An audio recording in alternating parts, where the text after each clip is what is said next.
ഊത് എന്നുദ്ദേശിക്കുമ്പോൾ നമ്മുടെ മനസ്സിലേക്ക് പെട്ടെന്ന് ഓടിയെത്തുക വിദേശ രാജ്യങ്ങളിൽ നിന്നും കൊണ്ടുവരുന്ന മണമുള്ള ഊതിനെക്കുറിച്ചാണ്.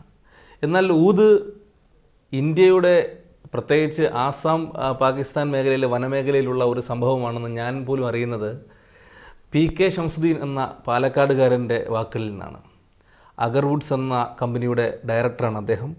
ഊത് കൃഷിയുമായി ബന്ധപ്പെട്ടിട്ട് ഒരുപാട് റിസർച്ചുകൾ ചെയ്തുകൊണ്ടിരിക്കുന്ന വ്യക്തിയാണ്.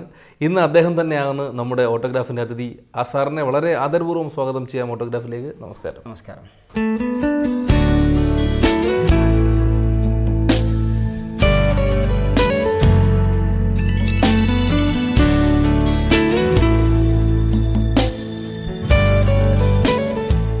ഊത് എന്നാൽ എന്ത് എന്നൊരു ചോദ്യം വന്നാൽ താങ്കൾ ഉത്തരം നൽകുക എന്തായിരിക്കും? ഊത് പരിചയം എല്ലാവർക്കും അറബ് നാടുകളിൽ ഉപയോഗിക്കുന്ന ഊതിൻ്റെ അത്തറും എന്നുള്ള പെർഫ്യൂമിനെ കുറിച്ച് മാത്രമാണ്. എന്നാൽ അത് ഇന്ത്യയിൽ തന്നെ ഉണ്ടാകുന്ന, ഇന്ത്യയിൽ നിന്ന് പോകുന്നൊരു പെർഫ്യൂം അല്ലെങ്കിൽ കോസ്മെറ്റിക് ആയിട്ടോ അല്ലെങ്കിൽ മെഡിസിനായിട്ട് പോകുന്ന ഒരു സാധനമാണ്, അല്ലെങ്കിൽ ഒരു വൃക്ഷം ഈ ഇന്ത്യയിൽ തന്നെ ഉള്ളതാണ് എന്നുള്ളത് പുറത്തുള്ള ഒരാൾക്കും ഈ ഊതിനെ കുറിച്ച് അറിയുന്നവർക്ക് അറിയില്ല.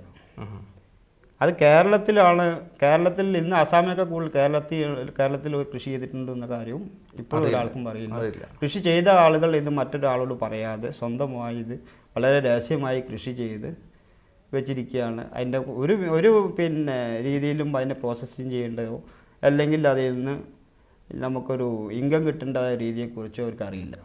എല്ലാവരും കരുതുന്നത് ചന്ദനം പോലെ അല്ലെങ്കിൽ റബ്ബർ പോലെ നാളെ ഇതിൻ്റെ ഒരു തൊലി പൊട്ടി ഓയിൽ പുറത്തു വരും. അത് കാത്തു നിൽക്കുകയാണ് ഇന്ന് കേരളത്തിൽ കൃഷി ചെയ്തിട്ടുള്ള 1.25 ലക്ഷം മരങ്ങൾ കൃഷി ചെയ്തിട്ടുള്ള കർഷകർ. അവർക്കും കൃത്യമായിട്ട് അറിയില്ല. കാരണം ഇത് വിൽക്കാൻ വേണ്ടിയിട്ട് അവർ പറഞ്ഞുണ്ടാക്കിയ ഒരു കാര്യമാണ്. ഇതിൻ്റെ തൊലി പൊട്ടിയിട്ട് ഓയിൽ പുറത്തു വരും.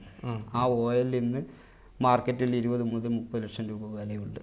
അതുകൊണ്ട് തന്നെ കൃഷി ചെയ്ത ഒരാളും അത് മറ്റാളോട് പറഞ്ഞില്ല. നിങ്ങളുടെ തൊട്ടയൽപക്കത്ത് പോലും ഈ കൃഷി ഉണ്ടാവും. അപ്പോൾ ഊതെന്ന് പറയുന്നത് അതിൻ്റെ കറക്റ്റായിട്ടുള്ള ഒരു പ്രോസസ്സിങ് ആർക്കും അറിയില്ല എന്നുള്ളതാണ് സത്യം, അല്ലേ? എല്ലാവരും ഒരു തെറ്റിദ്ധാരണ, ഊതുമരത്തിൻ്റെ കറയാണ് യഥാർത്ഥ ഊത് എന്നാണ് എല്ലാവരും ഒരു ധാരണ. അത് എത്രമാത്രം ശരിയാണ്? അങ്ങനെയാണോ? ഇത് പൊട്ടി പുറത്ത് വരികയാണോ? അതിൻ്റെ പ്രോസസ്സിങ് രീതി എങ്ങനെയാണ്? കറ പൊട്ടി പുറത്ത് വരില്ല എന്ന് പറയാൻ പറ്റില്ല. ഒരു റെസിൻ ഫോർമാറ്റ് ഇതുണ്ട്. ഫംഗസായ, അതായത് ഇതിന് ഒരു ഫംഗസ് ഇൻഫെക്റ്റ് ചെയ്യുമ്പോഴാണ് ഇതിൻ്റെ ഈ മരത്തിൻ്റെ ഉള്ളിൽ ഊത് രൂപപ്പെടുന്നത്. അതായത് ആ മരത്തെ ആക്രമിക്കുന്ന ഒരു കീടാണു വഴി ഈ മരത്തിനെ ആക്രമിക്കുന്ന സമയത്ത് ആ മരം സ്വയം പ്രൊട്ടക്റ്റ് ചെയ്യാൻ വേണ്ടിയിട്ട് അതിൻ്റെ ഉള്ളിൽ രൂപപ്പെടുത്തുന്ന ഒരു കാതൽ അല്ലെങ്കിൽ ഒരു ആവരണം, അതാണ് ഊത്. അതാണ് വാല്യുള്ളത്. ആ ഊത് എക്സ്ട്രാക്ട് ചെയ്തിട്ടോ അല്ലെങ്കിൽ വാറ്റിയെടുക്കുന്നതാണ് ഓയിൽ. അപ്പോൾ ഈ ഫംഗസിൻ്റെ ആക്രമണം അതിന് വരുന്ന സമയത്ത് ഈ മരം ഓട്ടോമാറ്റിക്കായി റെസിൻ ഫോർമാറ്റ് നടത്തും. ഒരു ഓയിൽ പുറത്തോട്ട്, അതൊരു ഓയിലെന്ന് പറയാൻ പറ്റില്ല, ഒരു വെളുത്ത ഒരു ദ്രാവകം പോലെ ആ മരത്തിൻ്റെ മെഴുകു പോലെ ആ മരത്തിൻ്റെ മേലൂടെ ഒലിച്ചിറങ്ങുന്ന ഒരു പ്രക്രിയയുണ്ട്. അതാണ് എല്ലാവരും ഓയിൽ എന്ന് പറഞ്ഞിരിക്കുന്നത്. പക്ഷെ അത് ഓയിലല്ല. അത് ആ മരം ഇതുപോലെ പ്രൊട്ടക്റ്റ് ചെയ്യുന്ന, അല്ലെങ്കിൽ ഫംഗസിൻ്റെ ആക്രമണം തുടങ്ങി എന്നുണ്ടെങ്കിൽ ആ മരം നശിക്കാൻ പോകുന്നതിൻ്റെ ഒരു സൂചനയാണ്. ആ മരം ഈ ആക്രമണം തടുക്കാൻ വയ്യാതെ പൂർണ്ണമായും ആ ഫംഗസ് ആ മരത്തിൽ പ്രവേശിച്ചു കഴിഞ്ഞാൽ മരം ഉണങ്ങിപ്പോവും. എന്ന് വെച്ചാൽ ആ മരം പൂർണ്ണമായും ഇൻഫെക്റ്റഡായി ഊത് ഉൽപ്പാദിപ്പിച്ചിട്ടുള്ളൂ എന്നുള്ളതാണ് സത്യം. അത് ഒരാൾക്കും അറിയില്ല. ഈ ഓയിൽ പൊട്ടി വരുന്ന നോക്കിയിരുന്ന ഒരുപാട് ആളുകൾക്ക് ആ മരം വേസ്റ്റായി പോയിട്ടുണ്ട്. കേരളത്തിൽ ഇഷ്ടം പോലെ. ഈ ഒരു സാഹചര്യം നിലനിൽക്കുമ്പോൾ അഗ്രോവുഡ്സ് എന്ന തങ്ങളുടെ പ്രൈവറ്റ് ലിമിറ്റഡ് കമ്പനി ഈ ഊത് കൃഷിയുമായി ബന്ധപ്പെട്ടിട്ട് അല്ലെങ്കിൽ ഊതിൻ്റെ കൃഷി കേരളത്തിൽ വ്യാപിപ്പിക്കാൻ വേണ്ടി എന്തൊക്കെ നടപടികളാണ് നടത്തി വരുന്നത്? റിസർച്ചുമായി 3 വർഷം കേരളത്തിൽ ഇത് ജനങ്ങളോട് എങ്ങനെ പറയുമെന്ന് ഒരു ഘട്ടത്തിൽ ഞാൻ പറയാവുന്ന സമയമാണ് ആടുമാഞ്ചം സ്ഥിതി വന്നത്. രണ്ടാമത്തെ ഘട്ടത്തിൽ വനില വന്നു. അപ്പോഴൊന്നും പുറത്ത് പറഞ്ഞു കഴിഞ്ഞാൽ ഇത് ജനങ്ങൾ വിശ്വസിക്കില്ല എന്നറിയാം. കാണിച്ചു കൊടുക്കാൻ ഒരു മരം പോലും ഉണ്ടായിരുന്നില്ല. അങ്ങനെ എനിക്ക് ഏറ്റവും കൂടുതൽ തന്നെ നന്ദി പറയേണ്ടത് ഇന്നത്തെ നമ്മുടെ മുൻ കാർഷിക ഗവേഷകൻ doctor Ahammed Bavappa, United Nation day for consultant, എൻ്റെ നാട്ടുകാരനും. ഞങ്ങളുടെ നാട്ടിൽ ആർക്കും അദ്ദേഹത്തെക്കുറിച്ച് അറിയില്ല. എന്നാൽ ലോകം മുഴുവൻ അറിയപ്പെടുന്ന ഒരു വ്യക്തിയാണ് അദ്ദേഹം. CPCRIയുടെ മുൻ ഡയറക്ടറായിരുന്നു 2 വട്ടം. അതുപോലെ ഡോക്ടർ YR ശർമ്മ, യുണൈറ്റഡ് നേഷൻ്റെ കൺസൾട്ടൻ്റാണ്. അവരുടെ എല്ലാവരുടെയും പിന്തുണ കൂടി ഒരു ദിവസം ഞാൻ പേപ്പറിൽ ചെറുതായിട്ടൊരു അനൗൺസ് കൊടുത്തു. അന്നത്തെ ദിവസം തന്നെ എനിക്ക് 120ഓളം മരങ്ങൾ റിപ്പോർട്ട് ചെയ്തു. ഇത് വേണമെന്ന് പറയുന്നതിനേക്കാൾ കൂടുതൽ ആളുകൾ ഇതിൻ്റെ കയ്യിലുണ്ട് എന്ന് പറയുന്നതാണ്. കാരണം ഈ ഒരു സാധനം എന്ത് ചെയ്യണം എന്നറിയാതെ തീപ്പെട്ടി കമ്പനിക്ക് അടക്കം മുറിച്ചു കൊടുത്ത ആളുകളുണ്ട്. കാരണം ഇതൊരു സോഫ്റ്റ് വുഡാണ്, മട്ടിയെ പോലെയുള്ള ഒരു സോഫ്റ്റ് വുഡാണ്. 94 മലയാള മനോരമയിൽ ഡോക്ടർ ഇന്നത്തെ ഫെഡറൽ ബാങ്കിൻ്റെ ചെയർമാൻ ഡോക്ടർ PC സിറിയക്കയ്യേഴ്സ്, അദ്ദേഹമാണ് ആദ്യമായി ആർട്ടിക്കൽ കേരളത്തിലെ മലയാള മനോരമയിലോ അല്ലെങ്കിൽ വനിതയിലോ എഴുതിയത്. അതിനുശേഷമാണ് ആളുകൾ വ്യാപകമായി ഇത് ആസാമിൽ പോയി കൊണ്ടുവന്നിട്ട് ഇത് കൃഷി തുടങ്ങിയത്. പക്ഷെ അതൊക്കെ ഇപ്പോഴത്തെ എൻ്റെ ഈ റിസർച്ച് ടൂറിൻ്റെ ഭാഗമായിട്ടാണ്. ഞാൻ അദ്ദേഹത്തെ കണ്ടിരുന്നു, അദ്ദേഹത്തിന് ഒരുപാട് ഡീറ്റെയിൽസും കിട്ടിയിരുന്നു. പക്ഷെ അത് ഫോളോ അപ്പ് ചെയ്യാൻ അദ്ദേഹത്തിനും കഴിഞ്ഞിട്ടില്ല. പിന്നീട് പ്രോസസ്സിങ് യൂണിറ്റോ അല്ലെങ്കിൽ അന്ന് ഈ ഫംഗസ് ഇനാക്കുലേഷൻ ടെക്നോളജിയോ ഇല്ല. ഫംഗസ് ഇനാക്കുലേഷൻ ടെക്നോളജി 2002 ശേഷം ഒരു അമേരിക്കൻ ശാസ്ത്രജ്ഞൻ ഡോക്ടർ ബ്ലാൻചെറ്റി എന്ന് പറഞ്ഞാൽ അദ്ദേഹമാണ് ആദ്യമായി ഇത് കൊണ്ടുവന്നത്, ഇന്നത്തെ CA കിറ്റ്. ഈ തൈ ഈ വിളവെടുപ്പിന് പ്രാപ്തമാകുന്നത് എങ്ങനെയാണ്? അഥവാ അത് വിളവെടുത്തു കഴിഞ്ഞാൽ അത് എങ്ങനെ മാർക്കറ്റിൽ വിൽക്കാൻ സാധിക്കും? അതൊരു കർഷകനെ സംബന്ധിച്ചിടത്തോളം ഒരു പ്രധാന പ്രശ്നമാണ്. നല്ലൊരു ചോദ്യമാണ്. ആളുകൾ അറിയാൻ ഒരുപാട് അവസരങ്ങൾ, ഒരുപാട് ഞാൻ ഇന്ന് അവർക്ക് മറുപടി കൊടുക്കുന്ന ചോദ്യമായത്. 100 രൂപ കൊടുത്തൊരു തൈ വാങ്ങിക്കാൻ പറയുന്നത്, ഒരുപാട് തൈ വെച്ചിട്ട് ഒരുപാട് ലാഭം ഉണ്ടാക്കാനല്ലേ പറയുന്നത്. ഇപ്പോൾ 100 രൂപയ്ക്ക് ഒരു ഇൻഷുറൻസ് പോലും ഇല്ല. 100 രൂപയ്ക്ക് ഒരു തൈ വെച്ച് കഴിഞ്ഞാൽ മിനിമം 5 വർഷം കഴിഞ്ഞ് കഴിഞ്ഞാൽ അതിന് ആർട്ടിഫിഷ്യൽ ഇനാക്കുലേഷൻ ചെയ്യുകയാണെങ്കിൽ അടുത്ത 2 വർഷത്തിനുള്ളിൽ ആ മരം പൂർണ്ണമായും വളർച്ചയെത്തുന്നു എന്നുള്ളതാണ്. ഇൻകം കിട്ടുന്നു എന്നുള്ളതാണ്. അത് കർഷകർക്ക് അത് ഇനി ആർട്ടിഫിഷ്യലായി ചെയ്യാൻ കഴിവില്ലാത്ത ആളുകളാണെങ്കിൽ 7 വർഷം അല്ലെങ്കിൽ 8 വർഷം അത് ഒന്നും ചെയ്യാതെ വൈറ്റ് വുഡാണെങ്കിലും ജനങ്ങൾക്ക് കിട്ടാവുന്ന പരമാവധി വില കിട്ടുന്ന ഒരുപാട് പ്രൊഡക്റ്റുകൾ ഞങ്ങൾ അതുകൊണ്ട് ചെയ്യാൻ ചെയ്യുന്നു. അപ്പോൾ അങ്ങോട്ട് ആരും ശ്രദ്ധിച്ചിട്ടില്ല എന്നുള്ള. കാരണം ഊതിൻ്റെ നേരത്തെ പറഞ്ഞ പോലെ ഊതിൻ്റെ അത്തറും എന്നല്ല, അതിനെക്കുറിച്ച് ഒന്നും അറിയില്ല. സാറേ, ഇപ്പോൾ ഈ ഒരു കൃഷിയുമായി ബന്ധപ്പെട്ടിട്ട് ഇതിൻ്റെ അത്ര പ്രോസസ്സ് ചെയ്തെടുക്കുന്നതുമായി ബന്ധപ്പെട്ടിട്ട് ഇപ്പം സാർ റിസർച്ച് ചെയ്തുകൊണ്ടിരിക്കുകയാണ്. എന്തെങ്കിലും പുതിയ ടെക്നോളജി താങ്കൾക്ക് അവകാശപ്പെടാനാവുന്ന എന്തെങ്കിലും ടെക്നോളജി ഇതിൽ ഇംപ്ലിമെന്റ് ചെയ്തിട്ടുണ്ടോ? തീർച്ചയായും അത് എനിക്ക് അഭിമാനത്തോടെ പറയാൻ കഴിയുന്ന ഒരു കാര്യമാണ്.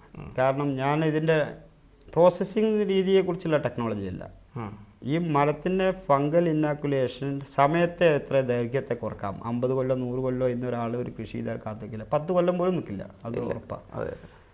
അപ്പോൾ പുറം രാജ്യങ്ങളിലെ ടെക്നോളജി എങ്ങനെ നമ്മുടെ ഇവിടെ സ്വന്തമാക്കാം എന്നുള്ളതായിരുന്നു എൻ്റെ ഏറ്റവും കൂടുതൽ കാലത്ത്. അതിനുശേഷമാണ് ഞാൻ ഇതിനെക്കുറിച്ച് ഇവിടെ കേരളത്തിൽ അവതരിപ്പിക്കുക ചെയ്തിട്ടുള്ളത്.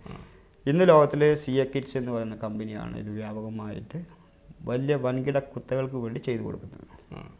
ഞാൻ അവരെ കണ്ട അടിസ്ഥാനത്തിൽ അവരുടെ ഒരു ടെക്നോളജി ഇവിടെ കൊണ്ടുവരണമെങ്കിൽ ഇന്ത്യൻ്റെ 5 കോടി രൂപ ഡെപ്പോസിറ്റ് വേണം. പിന്നെ ഒരു ട്രീറ്റ്മെൻറ്റിന് ഏകദേശം 13,000 രൂപ ചിലവും വരും. അപ്പോൾ അങ്ങനെ ഒരു ടെക്നോളജി പുറം രാജ്യത്ത് നിന്ന് കൊണ്ടുവന്നാൽ ഫലിക്കില്ല. അപ്പോൾ എല്ലാവരുടെ ടെക്നോളജി ഞാൻ പോയി കണ്ടു. ഇത് ചെയ്തതും ഇത് കട്ട് ചെയ്യുന്നതും ഇത് പ്രോസസ്സ് ചെയ്യുന്ന എല്ലാ ടെക്നോളജിയും കണ്ടു. വിദേശത്ത് പോയി കണ്ടു. Thailand, Laos, Vietnam. വിദേശം എന്ന് പറഞ്ഞാൽ ഈ ഭാഗങ്ങളേ ഉള്ളൂ, മലേഷ്യ ഭാഗങ്ങളൊക്കെ. പിന്നെ അത് ഞാനീ പറഞ്ഞ അഡ്വൈസർമാരുണ്ട്. ഡോക്ടർ ശർമ്മയുടെ തന്നെ അഭിപ്രായത്തിൽ ഇവിടെയുള്ള ഫോറസ്റ്റ് കോളേജിലെയും തിരുവനന്തപുരം വെള്ളായണി കാർഷിക കോളേജ് എല്ലാവരെയും ഞാൻ പോയി കണ്ട് ഇതിനെക്കുറിച്ച് സംസാരിച്ചപ്പോൾ എല്ലാവരും എന്നെ പേഴ്സണലായിട്ട് സഹായിക്കാമെന്നുള്ള വാഗ്ദാനം ഉണ്ടായി.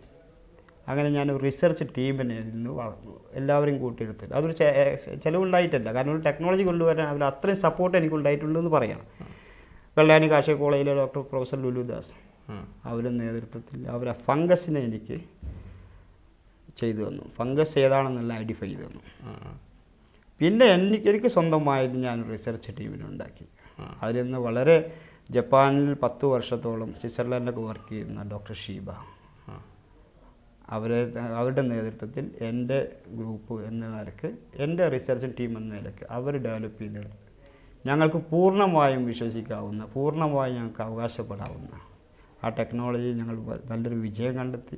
എങ്കിലും നാളെ അതിൻ്റെ എത്ര ശതമാനം എന്നുള്ളത് ഇപ്പോഴും ഞങ്ങൾ പറയുന്നില്ല.